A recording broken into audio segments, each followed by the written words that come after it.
We are revolutionary socialists who believe in the working class and believe that it's in desperate need of a revolution and thus needs a workers' party. Left-wing streamer Hasan Piker is gaslighting, but his lies just got exposed by this video compilation online.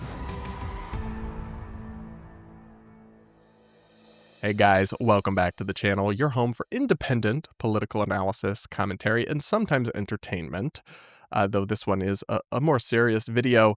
So I want to talk about this thing that I've seen repeatedly people do lately, whether it is Hasan Piker. I've also seen the progressive commentator Mehdi Hasan do this, where amid the rise of far left Democratic Socialists of America aligned candidates, and the DSA, remember, wants open borders and the Supreme Court as we know it, all sorts of extreme universal voting for illegal immigrants, welfare for illegal immigrants, so many radical changes to our society. And yet, they want to rewrite our Constitution. All of this is in their party platform. And yet, when you call them out on hey, a lot of these lefties that are succeeding and rising right now that are DSA aligned seem insane. They're like, bro, we literally just want healthcare. What do you mean? The left-wing radicals just want healthcare. And Hasan Piker did that. But I pointed out, or I'm going to highlight for you guys, some really interesting work by an analyst from the Manhattan Institute highlighting that the DSA, the Democratic Socialists of America, lots of them, a huge swath of the people that control this movement, don't in fact just want healthcare. In fact, they are literally communists and have said as much. So here's the tweet from Hasan that I'll put on screen. People on this website treat me like I am the biggest villain, and I just want them to have healthcare, autonomy in their workplace, and for us to end our endless wars.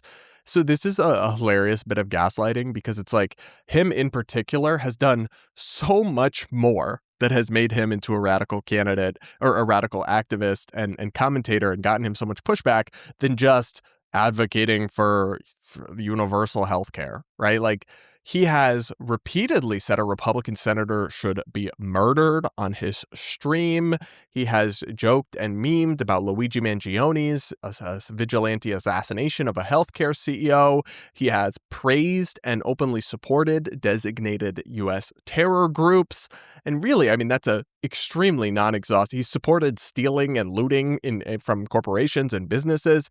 This is a non-exhaustive list. But the idea that you're going to say all the crazy shit he has said over the years, and don't forget, America deserved 9/11, by the way, is one of his famous lines, and then be like, oh, everyone thinks I'm the villain, but I literally just want people to have health care. It's just insulting to our intelligence. I'm okay with extreme debates and hashing out radical ideas and hot takes, but don't Mott and Bailey us in that kind of maddening and gaslighting fashion. And it's not just him. He does this to deflect from the radical DSA-aligned candidates he's supporting as well. Here's a recent clip of him doing just that. I wish they stopped calling me a terrorist. That's what I wish. You could stop expressing support for them. Calling me a radical. You are radical. None of these people are radical. They just want health care. They want to end American militarism. They want to spend money on roads, on infrastructure, on schooling, on healthcare rather than bombs. None of them are radical, guys. Don't you get it? They're not radical at all. They literally just want healthcare.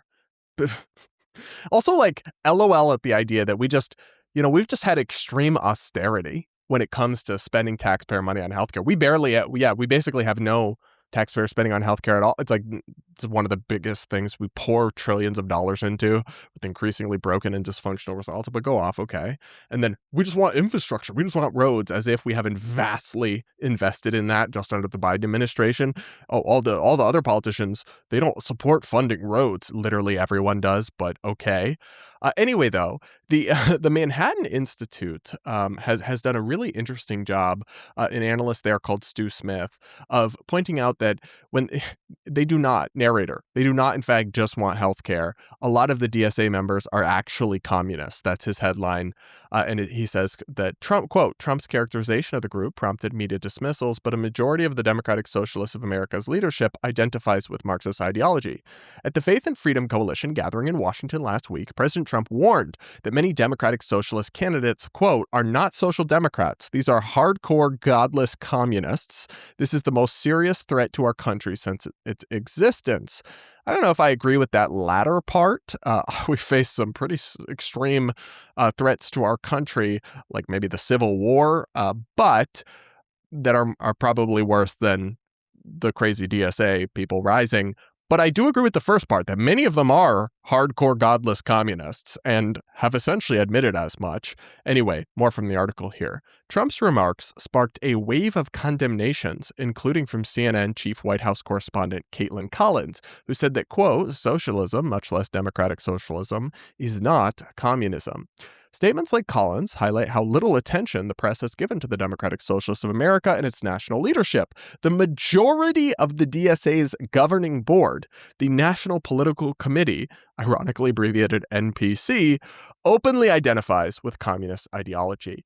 And yet, people like Caitlin Collins on CNN are saying, no, it's not, the Democratic Socialists are not communists. Actually, a lot of them are, including the future congresswoman that we've covered on the show, Daria Liza Avila Chevalier, who had all those pro-communist tweets and pro-Marx, pro-Lenin, even I think a pro-Kim Jong-un tweet that she had to delete, all this stuff.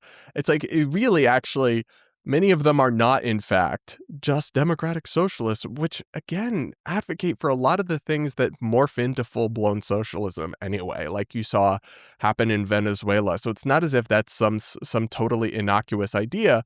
But sure, I do agree that like a European-style social democrat is not the same thing ideologically as communist, but this totally ignores the fact that a lot of hardened communists actually have just branded as democratic socialists or social democrats to try to infiltrate, take over, and hijack our political system, then orient it towards their sheer lunacy. And Stu put together a really stunning compilation of people who are affiliated with, members of, and leaders in the DSA saying the quiet part out loud and admitting we are communist. We're gonna watch it. It's a remarkable compilation. I am a communist.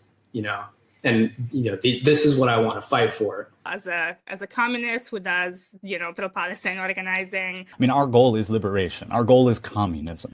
I'm sorry, not to be shallow, but why did they all look exactly like how you would expect someone to look who is an unironic communist? And they're all like clearly broadcasting out of their mother's basements. It's just a little on the nose, but these are people actually formally affiliated with the DSA, including in the full compilation, members of their National Political Committee, which, again, according to City Journal, is majority run by people who support communism openly.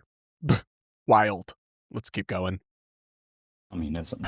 I think we can transform DSA into a revolutionary and practical organization. We are revolutionary socialists who believe in the working class and believe that it is in desperate need of a revolution and thus needs a workers' party with an internationalist and anti-imperialist purview.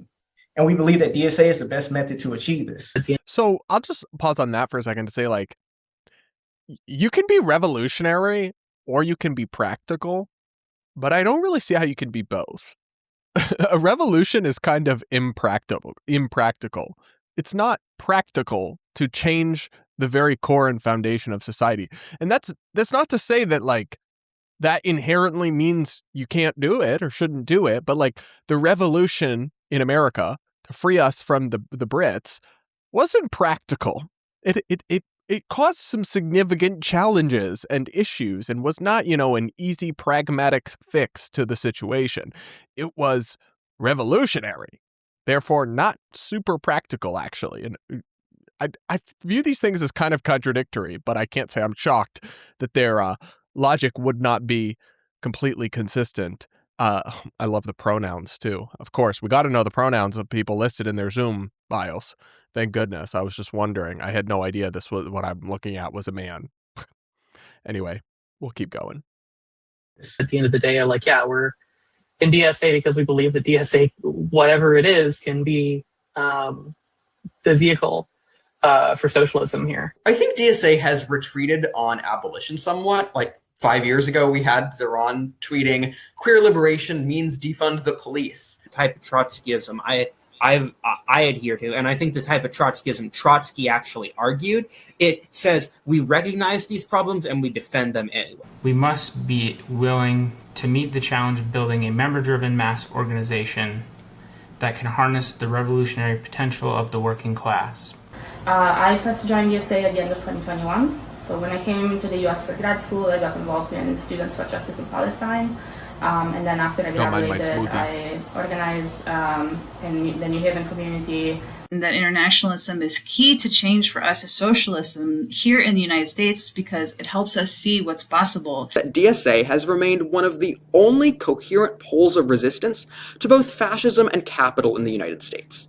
We are only going to build ourselves into a fighting party by ensuring that our electoral work and our independent working class organizing are working in concert and are strengthening each other. We are fighting to dismantle like these policing structures, but ultimately we have to be ready to take control of our neighborhoods, to fight for our neighbors. If you're a cop or Zionist, stay the fuck out of DSA because those are the two criteria that we actually don't allow. So when we say we want a vanguard party of professional revolutionary cadre, we're talking about organizers who are on the front lines of labor struggles, tenant struggles, and so on. It is so important that as DSA we are developing organizers who can look at the conditions, figure out what exactly is the pressure point, what is that weak point that we can push on to help start breaking capitalism down. And it's working. I mean, it's not at all working in that some DSA aligned and endorsed figures are rising to the forefront of American politics. It's not working in terms of most of the public falling for the most extreme stuff, or in terms of actual far left governance going particularly well in the municipalities and cities where it's taken hold.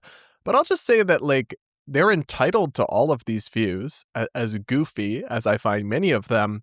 But what you're not going to do is openly staff and have an organization that's run by self-described communists that talk about that openly call to tear down our Constitution and rewrite it and rebuild our whole society and system of government, and then gaslight us and be like, bro, we literally just want healthcare.